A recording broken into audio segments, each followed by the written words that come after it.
بسم اللہ الرحمن الرحیم۔ آپ تمام دیکھنے اور سننے والوں کو السلام علیکم۔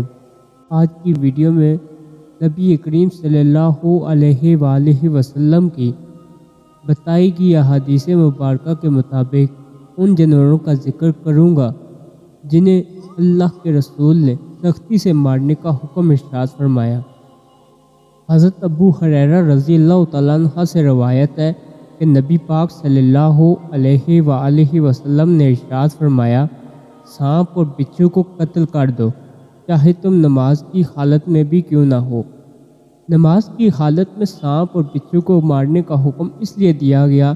کیونکہ یہ دونوں جانور انسان کے دشمن ہیں اور زہریلے بھی ہوتے ہیں، اس لیے اگر آپ انہیں نہیں مارتے تو یہ اپنی فطرت کے مطابق آپ کو کاٹ سکتے ہیں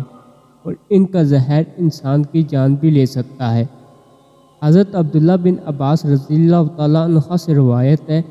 کہ حضور نبی کریم صلی اللہ علیہ وآلہ وسلم نے ارشاد فرمایا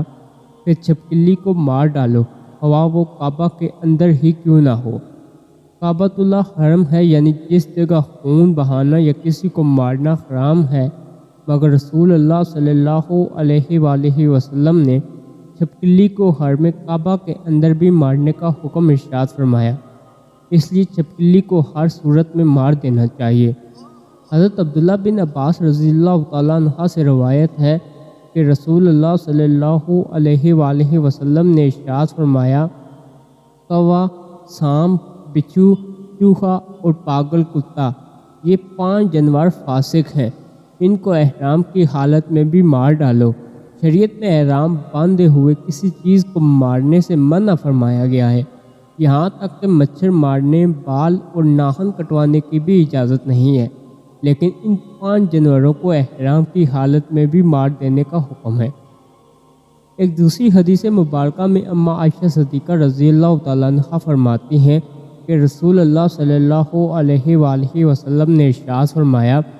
کہ 5 جانوروں کو حالت احرام میں بھی مار ڈالنے کی اجازت ہے: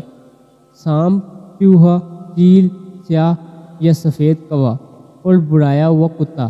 سفید کوے سے مراد عام کوا ہے جو ہمارے علاقوں میں عام پایا جاتا ہے، اور سیاہ کوے سے ہلکا کالا ہوتا ہے، جبکہ سیاہ کوا گہرے کالے رنگ کا ہوتا ہے اور ہمارے سرد علاقوں میں پایا جاتا ہے، اور برائے ہوئے کتے سے مراد لال ٹپکانے والا سیاہ کتا ہے۔ حضرت عبداللہ بن عباس رضی اللہ تعالیٰ عنہ سے روایت ہے کہ حضور نبی کریم صلی اللہ علیہ وآلہ وسلم نے ارشاد فرمایا، سانپوں کو مارو اور چھوٹے سفید داڑھی والے سانپوں کو خاص طور پر مارو، کیونکہ یہ عورت کا حمل گرا دیتے ہیں اور انسان کی بینائی ختم کر دیتے ہیں۔ نبی کریم صلی اللہ علیہ وآلہ وسلم کی حدیث مبارکہ کو سننے کے بعد حضرت عبداللہ بن عمر رضی اللہ تعالیٰ عنہ جس بھی سانپ کو دیکھتے اسے فوری مار ڈالتے۔ حضرت ابو سعید خدری رضی اللہ تعالیٰ عنہ سے روایت ہے کہ حضور اقدس صلی اللہ علیہ وآلہ وسلم نے ارشاد فرمایا کہ مدینہ میں جنات کا ایک گروہ ہے جو اسلام لا چکے ہیں، اگر تم میں سے کوئی اپنے گھر میں رہنے والے جنات کو سانپ کی شکل میں دیکھے تو اسے 3 دن کی مہلت دیں، اگر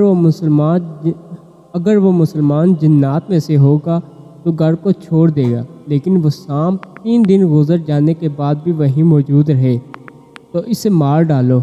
کیوں وہ شیطان ہوگا۔